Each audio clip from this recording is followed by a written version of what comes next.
Como sabemos, a alta carga tributária trava o crescimento, reduz a riqueza e os empregos. Mas o que acontece quando um país reduz impostos? A Itália fez isso e viu a taxa de desemprego cair, mostrando que menos tributos estimulam a economia. Esta é a Visão Libertária, sua fonte de informações descentralizadas e distribuídas. Ajude a propagar as ideias de liberdade. Deixe o seu like e compartilhe com seus amigos. Um artigo seu pode virar vídeo aqui também, sabia? Esse artigo foi escrito por Reverendo Isaías Lobão, revisado por Libertos e narrado por Gordinho Caipira. A primeira-ministra italiana Giorgia Meloni reduziu o imposto de renda para quem ganha entre 2.300 e 4.000 euros por mês, derrubando a alíquota para 33% nas rendas de 28.000 a 50.000 euros. Meloni destacou o compromisso de seu governo em melhorar o poder de compra das famílias italianas, enfatizando a intenção de tornar a redução da carga tributária uma mudança estrutural. O governo projeta que a partir de 2026 as reformas estruturais reduzam 25 bilhões de euros por ano em carga tributária, inaugurando um novo patamar de competitividade para a economia italiana.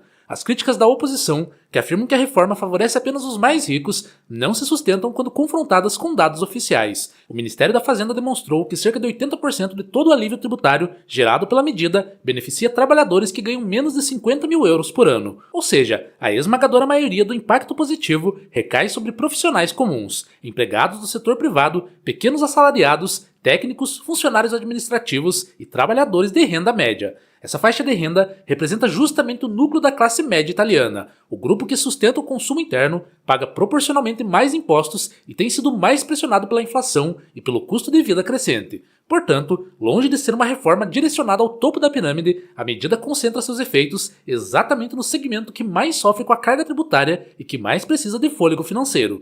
Além disso, o governo encerrou o programa de renda mínima universal e redirecionou esses recursos para incentivos ao emprego formal, reforçando o discurso de responsabilidade fiscal e de estímulo ao trabalho produtivo, e não à dependência estatal.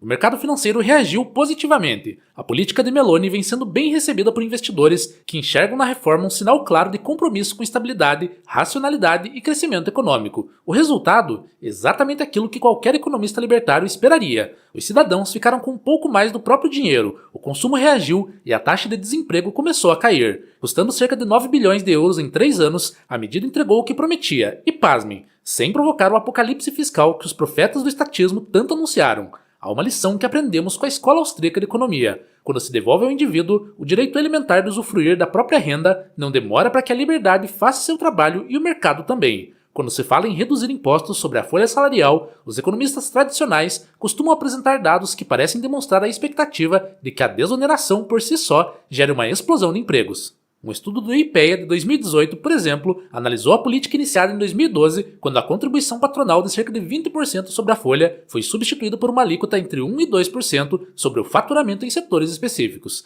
A conclusão é a mesma repetida por muitos analistas ortodoxos. O impacto sobre o emprego formal foi modesto e, em vários casos, estatisticamente irrelevante. Mesmo com o benefício tributário, as empresas contempladas não contrataram mais do que as que ficaram de fora da medida. Essa tendência se confirma em análises mais recentes. Entre 2012 e 2022, os 17 setores desonerados reduziram o total de vagas formais em cerca de 0,2%, enquanto o restante da economia apresentou um crescimento expressivo de 14,5%, equivalente a 6,7 milhões de novos postos. Outro dado revelador: apenas 54,9% dos trabalhadores desses setores contribuíam para a Previdência, abaixo da média nacional de 63,7%. Ou seja, mesmo recebendo incentivos, tais setores continuaram menos formalizados do que o conjunto da economia. Além disso, muitos deles nem sequer figuram entre os maiores empregadores, o que naturalmente limita o impacto da política. Estudos anteriores já apontavam nessa direção. Pesquisas de 2008, por exemplo, mostravam que os efeitos da desoneração sobre formalização, salários e arrecadação eram inconsistentes, variando conforme o contexto econômico. Uma das grandes preocupações em torno da reforma é a origem dos recursos para sustentar a redução de impostos. A Itália já carrega uma das maiores dívidas públicas da Europa, cerca de 130% do PIB, e convive com déficits persistentes. Com um crescimento econômico pífio, estimado em 0,5%, o verdadeiro desafio do governo é fazer com que a desoneração seja não apenas popular, mas sustentável. Enquanto isso, as despesas continuam em alta. Alguns ministros sugerem rever as deduções fiscais, que hoje formam um labirinto impressionante, 626 benefícios tributários, somando 83 bilhões de euros por ano. A ideia é que eliminar ou reduzir parte dessas deduções ajudaria a financiar o corte de impostos. Mas é exatamente aqui que surge o verdadeiro contraponto libertário. Para Mises, Hayek e Rothbard, os resultados tímidos da desoneração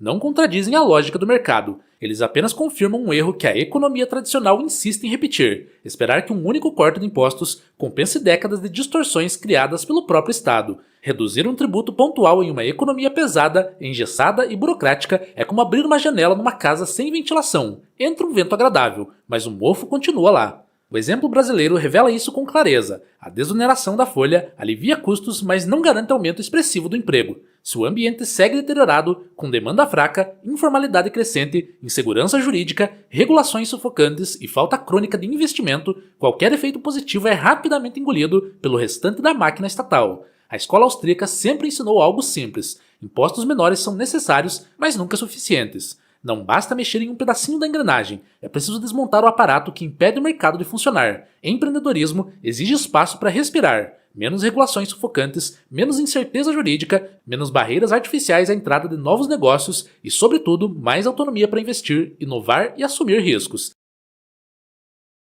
E é aqui que a experiência italiana levanta outra contradição gritante. Não faz sentido reduzir o imposto de renda com uma mão e retirar desonerações com a outra. É a velha tática estatista, dar uma migalha de liberdade enquanto mantém o banquete do Leviatã intacto. Para os libertários, isso é um erro conceitual óbvio. O problema não está em qual imposto cortar primeiro, mas no próprio tamanho do Estado italiano, que gasta demais, interfere demais e contrata demais. A receita para quem defende a liberdade econômica é cristalina. Primeiro, cortar gastos públicos de verdade e não apenas contingenciar. Depois, reduzir drasticamente a máquina estatal, começando pelos órgãos irrelevantes. Terceiro, demitir funcionários públicos excedentes, especialmente os que ocupam cargos redundantes ou politicamente criados. Em quarto, eliminar privilégios, penduricalhos e adicionais que drenam recursos sem qualquer retorno social. Depois, extinguir departamentos inúteis, secretarias duplicadas e autarquias que só existem para justificar orçamentos. Sexto, acabar com cabides de emprego onde o Estado serve de abrigo para a ineficiência. Em sétimo, privatizar tudo que o governo administra mal, e por definição ele administra quase tudo mal. Em oitavo, abolir subsídios e incentivos distorcidos, que premiam grupos organizados às custas do contribuinte. Depois, simplificar radicalmente o sistema tributário, reduzindo a carga e a complexidade. Em décimo, abrir totalmente a economia, removendo barreiras à concorrência interna e externa. Em 11º, garantir segurança jurídica para que o empreendedor não precise adivinhar o humor do governo e, por fim, e acima de tudo, devolver ao mercado o espaço que sempre foi dele, permitindo que indivíduos livres façam o que o Estado jamais conseguiu: produzir riqueza. Somente assim, a redução de impostos deixa de ser um truque temporário. O essencial, portanto, não é pedir que o Estado administre melhor, mas que interfira menos. Não é aperfeiçoar o confisco, mas limitar radicalmente sua capacidade de confiscar. Só então, indivíduos e empresas poderão fazer o que sempre fizeram melhor: trabalhar, criar, empreender e gerar riqueza. Obrigado pela audiência. Este é um canal colaborativo. Participe você também. Cadastre-se agora mesmo em nosso site visãolibertaria.com e envie os seus artigos por lá. Os colaboradores recebem recompensas em Bitcoin. Inscreva-se no canal e clique no botão da campainha para ser avisado de novos vídeos. Até a próxima!